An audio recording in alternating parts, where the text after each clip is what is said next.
In this book talk, I'd like to share with you 3 books that I think would make great additions to the history classroom. The first one is The Hallelujah Flight. You can see that it has a lot of really good illustrations in this book. It tells a story of James Banning, who wanted to inspire people during the time of the Great Depression. Now, he didn't have a lot of money, so what he would do for food or fuel is he'd let people sign his plane. And he was the first African American to fly across the country. In his experience, he faced some prejudice, and it talks about that, how he became known as the Flying Hobos, and why his flight was known as the Hallelujah Flight. My second book is War Stories, Courageous Children. And in here it shows a lot of pictures about children and what they experience during time of war. This is Willie the Drummer Boy during the Civil War.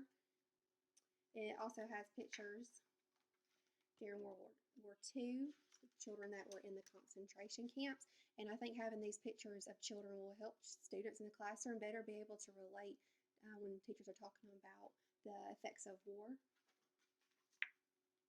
So a lot of good pictures in this one. And they're spread out from different time periods, different wars. This one's a little bit more current. And then I really like the map in the back because it pulls together all of these different children's experiences on that one map. My third book that I'd like to recommend is The Boys Who Challenged Hitler. And this was set in when Denmark was not resisting the German occupation. So this one would be for students that were a little bit older. But the adults weren't doing anything about this, and so there was a group of children who decided they needed to stand together and do something about it. So this is their story, and it has a lot of realistic pictures in this book. It shows pictures of like what their sketches were looking like when they would make a plan of action, and this was some of the machine guns that were stolen. So it does talk about some vandalism, arson, the different things that they did, like destruction of the German property. So that one would be for older children, but it gives a realistic picture of what they went through.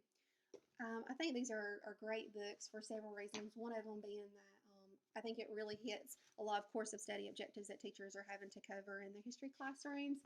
Mostly I found a lot in the 4th, 6th, and 9th grade curriculum. In the 6th grade course of study, you see that they're going to talk about the economic developments in the early 1900s, some identifying notable persons during the early 1900s, 6th grade causes and consequences of World War II, identifying key figures of World War II, Holocaust, changes of the American home during World War II, causes and consequences of World War II. You should check them out.